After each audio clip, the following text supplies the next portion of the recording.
Hey there, friends.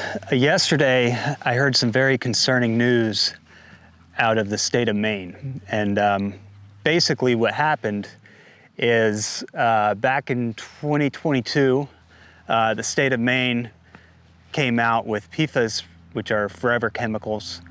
They came out with a policy that said if you had more than 20 parts per trillion on your land, then they do that through soil testing and water testing, then you couldn't farm your land. The state of Maine put together a $31 million fund to compensate farmers and offer to buy back their land. And yesterday it was reported that they received their first application from a farmer to sell their land to the state of Maine. Now, this is all completely fair, by the way. They've put together their own board of appraisers to appraise the property as if it was never contaminated and give them a fair rate of what should be an average of about $2,600 per acre. Where you can buy land for $2,600 per acre, I have no idea. But I'm sure it's completely fair. And I'm sure the state of Maine is doing this for the health of the public, right? We need to protect the public. Forever chemicals are one of those things that have come up in the last several years. And I'll tell you what really concerns me is that if you think 20 parts per trillion is bad now, that's basically like finding a drop inside an Olympic-sized swimming pool, right? EPA is coming out with a recommendation of 4 parts per trillion. So that would probably add a lot of farms to this list. The state of Maine actually shut down over 56 farms, and I think the list has actually grown since that time. And the way that they were able to identify these farms, I find interesting as well, is the state of Maine had a program for farmers where they would basically allow them or provide them with sludge to put out on their fields. And they sold it on the farmers as in, this is helping the environment, this is helping us recycle waste. And so when they came out with this policy and wanted to identify farms of high risk, they went to their list of everybody who had signed up for their sludge program and tested their farms and shut them down. It's funny how that works, isn't it? These poor farmers thought they were doing something to help. They thought they were doing something to help their community, to help with, environmental degradation or whatever it is that they were thinking that they were helping with. And in turn, they ended up getting shut down because of the harmful chemicals that were found on their land. Anyway, so the EPA, with its recommendation, which hasn't been official yet, but it will be official within the next year or two, will place that recommendation to 4 parts per trillion. So if you thought, if they were doing 20 parts per trillion now, there's probably many more farmers that have 4 parts per trillion. In fact, there's probably not many farms or households, period, that have less than 4 parts per trillion. So forever chemicals are a big deal. They're a concern to a lot of people, and they have been increasing by 13 to 18% a year since the Industrial Revolution. Supposedly, we can't see them, but we know that they're there because they tell us they're there. PFAS chemicals are per and polyfluoroalkyl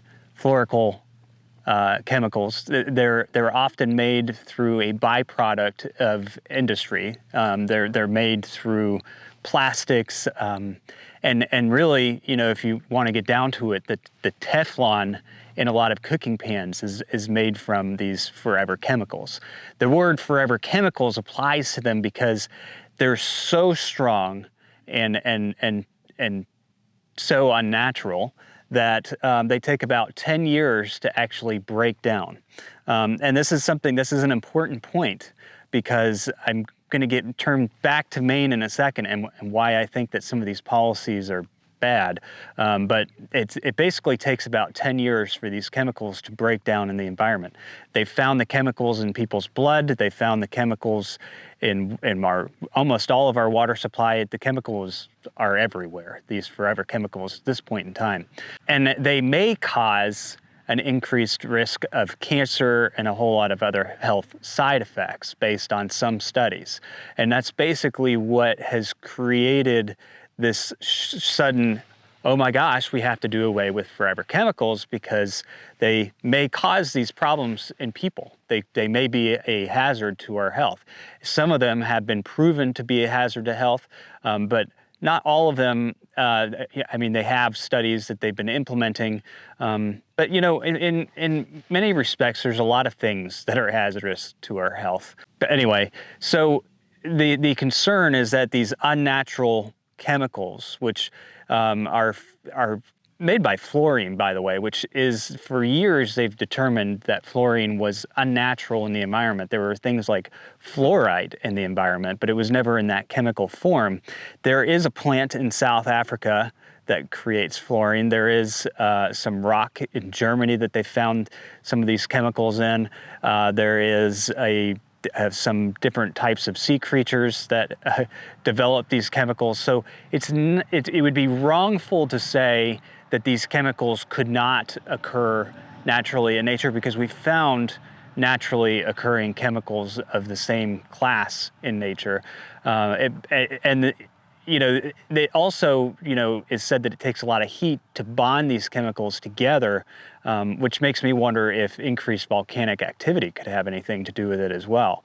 And I'm not saying that we shouldn't clean up our industrial processes. I'm just saying, you know, there's a lot of fear around these things that we can't see, right? If we can't see it, but we're told it's there, and we're told that it might be bad for us, then we all fear it and we all react to it. There are 10 states throughout the United States that have laws in place for forever chemicals, and I have a feeling that that state list is going to grow. A lot of this is fairly new research, and you know, the first regulations on PFAS chemicals was back in 2016 when the EPA set their target at 70 parts per trillion. They're about to drop that to 4 parts per trillion. So the state of Maine, in acting on 20 parts per trillion, was really acting at a much lower recommendation of what the federal government was recommending as a safe level of contaminants. So these are the states that I would look out for right now: is California, Colorado, Maine, Maryland, Minnesota, New York, Vermont, and Washington. It's always the same ones, isn't it? Anyway, these states have PFAS regulations in place. And the extent to which they plan on taking these regulations, I don't know. But what we know in Maine is that they've taken to the extent of saying, hey, if your soil tests for more than 20 parts per trillion, then we're shutting your farm down. It's in the soil. It's not going to come out of the soil for 10 years. We'll buy your land from you, and we'll manage that land for 10 years to clean it up. In reality, somebody who has 20 parts per trillion, knowing that you know, these chemicals do break down, it takes them 10 years to break down, within a 5-year management plan, and it's not like people haven't already been eating this stuff, right? There are a lot of things that happen where people have already been eating this stuff, and they cook their food in Teflon, right? I mean, this isn't like shutting down farmers isn't going to change the situation tomorrow, okay? But they shut these farmers down, offer to buy their land, offer to manage it, offer to get it PFAS free within a 10-year period. But if somebody were to do that themselves, if they were to manage their land, change their practices, maybe spray different types of chemicals, go organic, whatever it is, within 5 years, they would be well below the 20 parts per trillion. And at the end of 10 years, they should be fairly low. I don't think that they could completely remove forever chemicals from their land. It falls from the rain. They've actually found some naturally forming fluorine chemicals that come from the rain. Anyway, and you know what else gets me about this? I might as well hammer Maine down while I can, right? The state of Maine, with all of these regulations, they came out and said that no product can enter the state of Maine that's been created with PFAS chemicals or has PFAS chemicals on them. They have also, with that bill, created a long list of large industry exemptions for large producers. And they kind of have to. You know, they have to, because if you look at an electric car, for example, and a lot of these states are really big on moving towards electric cars. They emit more chemical pollution than a combustion car. I'm not talking about CO2. I'm talking about, you know, the rubber from their tires, for example. That's a 400% increase in pollution from the rubber on the tires of an electric car versus a regular car because of the weight of the battery in them. is so heavy that it wears down the tires that much faster. So you're putting more chemicals onto the roadways, and then you get into the chemicals that the batteries are made out of, and the chemical waste of the cars. There's a whole slew of issues. I can create an entire video on the problems with electric cars. And so in order for you to have these regulations to continue to push towards electricity, a lot of these forever chemicals are used in the insulation of electric wires and things. They would have to completely eliminate a lot of their other environmental crusades, and they're not going to do that. They're not going to do that. So they're making a long list of exclusions. Many of these are very big players. Many of these are large manufacturers in Maine that don't have to abide by the PFAS standards that their farmers have to abide by. So they're shutting down farmers. They're still allowing the pollutions in. If it was such a public health concern, that you would think that they would just try and eliminate it all. But that's not at all what they're trying to do. The only ones that they seem to be shutting down are the farmers themselves. I can see the other 10 states that I mentioned actually using similar policies. And when this EPA recommendation of 4 parts per trillion comes about, I could see a lot of farms being shut down in all 10 of those states. And I don't think it's going to be retained 10 states. I think it's going to end up spreading to other states as well. So I hadn't talked much about this subject before in the past because I do agree that these chemicals are out of control. I do agree that in some way they are harmful. It's like microplastics. Although when I think about microplastics, my mind has kind of shifted over the years because something that we've seen with the expanse of plastics is that we've seen a growth in microorganisms that actually consume and break down the plastics. Some people would call this evolution, but what I actually think it is that those microorganisms have always existed.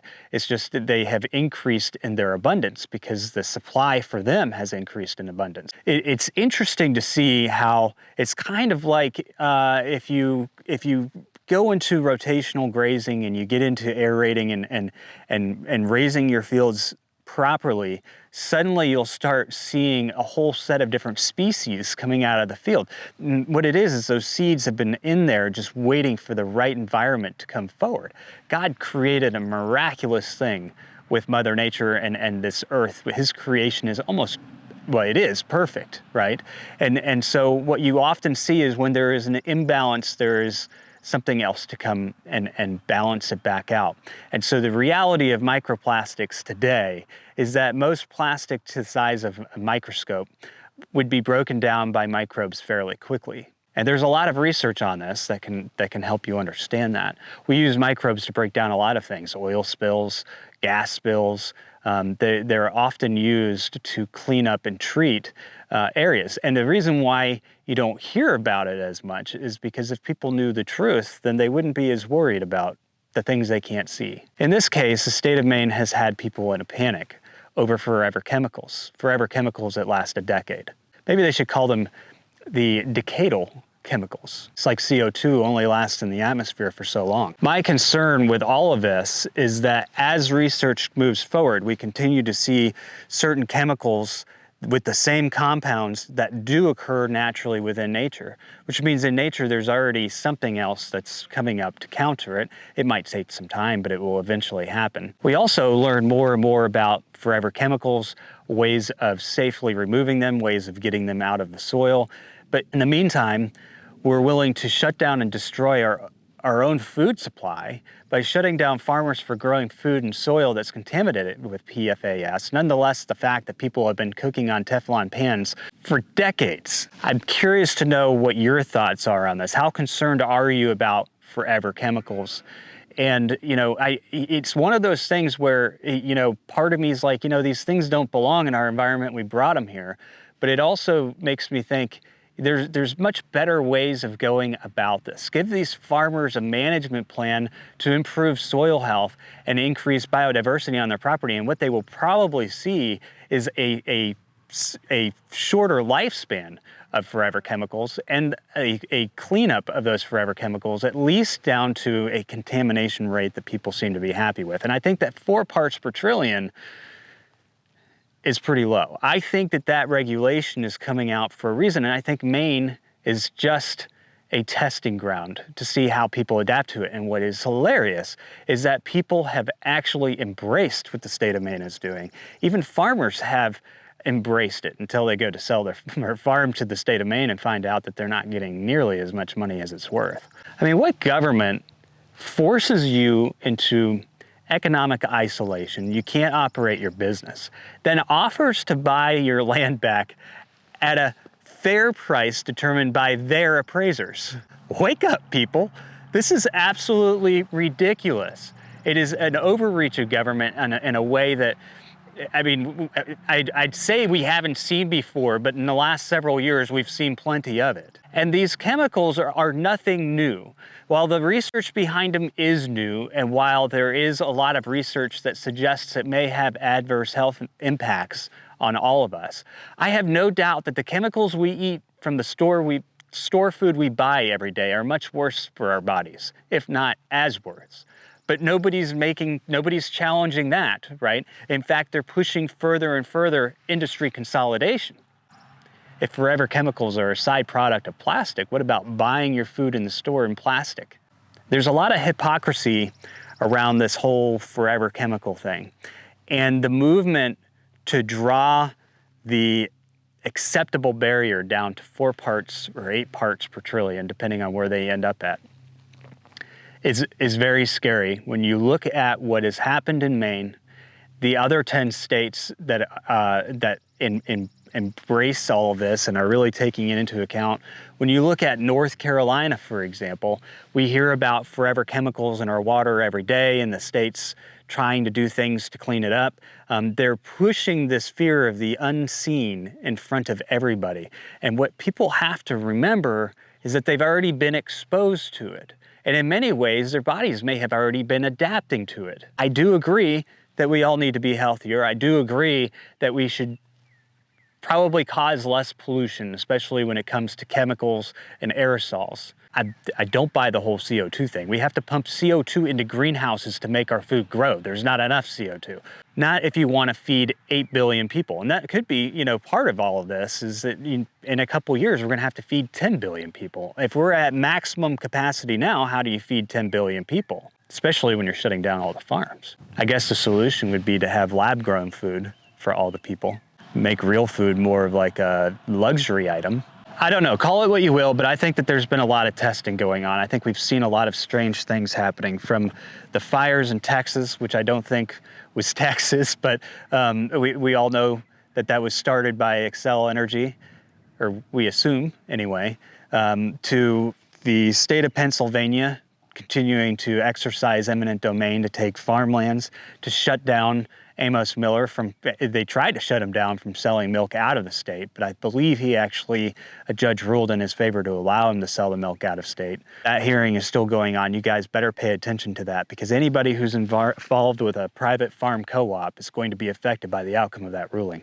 We've seen the state of Oregon take away people's water rights and redefine what they consider a CAFO to protect people from water pollution. We've seen now the state of Maine is buying up farmers' property with taxpayer dollars to protect the people from PFAS chemicals, or forever chemicals that last for 10 years. These stories are happening daily. And at what time are people going to wake up? One of the things that really just boiled my skin when I was reading the article about the farmer selling his land, or applying to sell his land back to the state of Maine. Because nobody else is going to buy it, right? Because it's already been condemned by the state of Maine for having too many forever chemicals that'll last for 10 years. In the comments section, there was somebody who brought up a certain UN agenda. I think it was Agenda 2030, and there was also Agenda 21. And the first commenter below was like, this is it. Every time this stuff comes up, the tinfoil hats come out for some fake agenda that doesn't exist. And then half of their wording was misspelled and illegible, so I couldn't make it all out. But folks, don't start your argument against somebody by saying something doesn't exist that does. It's published on the UN website. And knowing that that's published, knowing that it's real, and this is the funny thing, is a lot of people still don't believe it's real. It's like the first time I showed the WEF website to somebody, they couldn't possibly believe that it was a real website. They couldn't possibly believe that these villainous people are actually out there. But they are.